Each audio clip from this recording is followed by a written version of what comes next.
السلام عليكم ورحمة الله وبركاته. معاكم مس مريم مع ذاكر مع مس مريم. النهاردة هنحل امتحان على الدرس الأول، درس توزيع سكان وطننا العربي، دراسات الصف الثاني الإعدادي الفصل الدراسي الأول، صفحة 76. ويلا بينا نشوف السؤال الأول. ألف: أمامك خريطة للوطن العربي، وضح مدلول الأرقام التي عليه. يعني هو جايب لنا هنا خريطة للوطن العربي وعايزنا نطلع أو نكتب المدلول الموجود عندنا. رقم واحد: منطقة منخفضة الكثافة السكانية. فين رقم واحد؟ هنا رقم واحد. طب في هنا منطقة منخفضة الكثافة السكانية، بالرغم اللي هي يعتبر على البحر المتوسط أو على ساحل البحر المتوسط، اللي هي إيه؟ اللي هي شمال ليبيا. شمال ليبيا. رقم اتنين: منطقة مرتفعة الكثافة السكانية. فين رقم اتنين؟ رقم اتنين هنا. دي إيه؟ دي شمال العراق. شمال العراق. 3: دولة بها صراعات وحروب. عايزين هنا دولة فيها صراعات وحروب. رقم 3: دولة بها صراعات وحروب. فين رقم 3؟ هنا رقم 3. في هنا دولة فيها صراعات وحروب من زمان، اللي هي طبعا ايه؟ اللي هي طبعا سوريا. 4: دولة بها عجز في القوى العاملة. فين رقم 4 هنا؟ في هنا دولة فيها عجز في القوى العاملة، اللي هي طبعا الكويت. الكويت. اللي بعده ب: اختر واحد من الدول العربية التي يرتفع بها معدل الوفيات بسبب انتشار المجاعات: فلسطين، سوريا، الصومال، العراق. في دولة من الدول العربية بيرتفع فيها معدل الوفيات. طيب بسبب ايه مس؟ بسبب انتشار المجاعات. طيب دي موجودة فين؟ طبعا موجودة في الصومال. 2: من الدول العربية المستقبلة للمهاجرين: الإمارات، الجزائر، السودان، سوريا. في دولة عربية بتستقبل المهاجرين، اللي هي طبعا الإمارات. 3: ينتمي أقصى جنوب دولة موريتانيا إلى المناطق منخفضة الكثافة، متوسطة الكثافة، مرتفعة الكثافة جدا. أقصى جنوب موريتانيا اللي موجودة هنا تنتمي إلى مناطق إيه بقى؟ منخفضة الكثافة.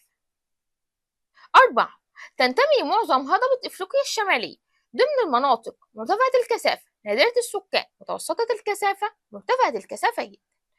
هضبة إفريقيا الشمالية، طيب دي تنتمي لضمن المناطق إيه؟ ضمن المناطق نادرة السكان، يعني يعتبر ما فيش سكان موجودة هناك. رقم ج: ماذا يحدث إذا تحقق التوازن بين توزيع السكان والموارد المتاحة؟ هيحصل إيه؟ لو في توازن ما بين عدد السكان والموارد، هيحصل إن ما يكونش فيه خلل في توزيع السكان، يعني ما هيبقاش فيه خلل، وبالتالي لن تحدث إيه بقى؟ لن تحدث المشكلة السكانية. هنقوم كاتبين لن يكون هناك خلل في توزيع السكان، وبالتالي لن تحدث المشكلة السكانية. تمام. السؤال التاني: ألف: اكتب كلمة صواب أمام العبارة الصحيحة وكلمة خطأ أمام العبارة غير صحيحة مع التصوير. 1: أسطورة الزلازل التي حدث في 6 فبراير 2023 أو 2023 على زيادة عدد الوفيات في سوريا.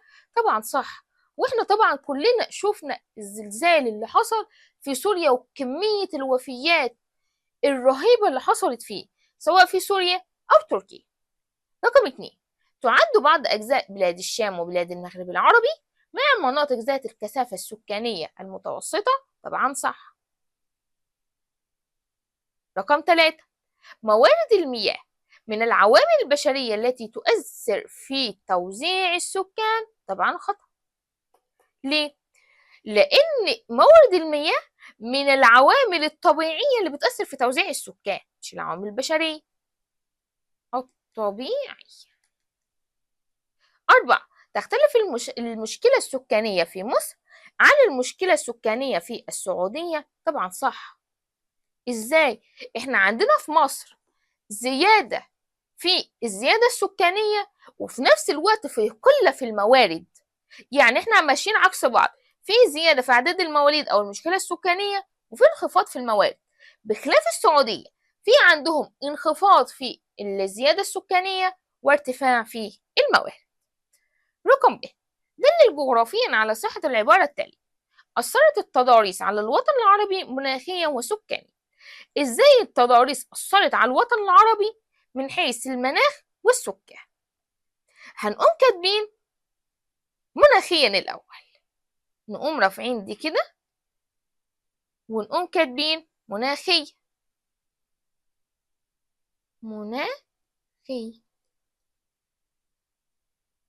طيب مناخيا ازاي بقى؟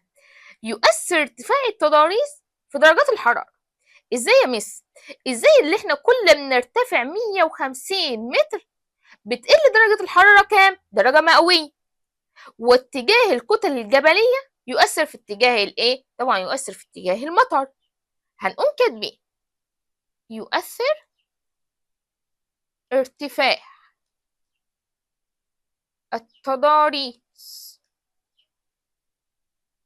في درجات الحرارة، حيث كلما ارتفعنا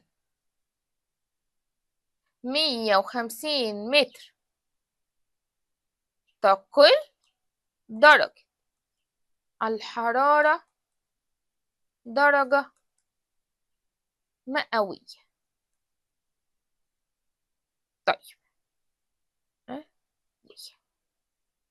طيب وإيه كمان؟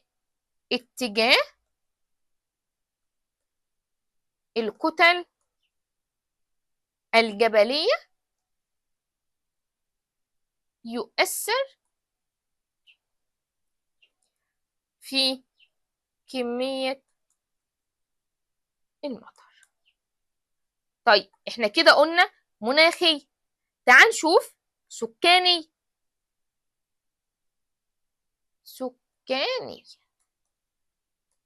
إن السكان بيتركزوا في المناطق الساحلية. عشان إيه؟ عشان يقيموا الأنشطة الاقتصادية المختلفة، وفي نفس الوقت السكان بيقلوا فوق المرتفعات. هنقوم كاتبين يتركز السكان في المناطق الساحلية لقيام الأنشطة الاقتصادية المختلفة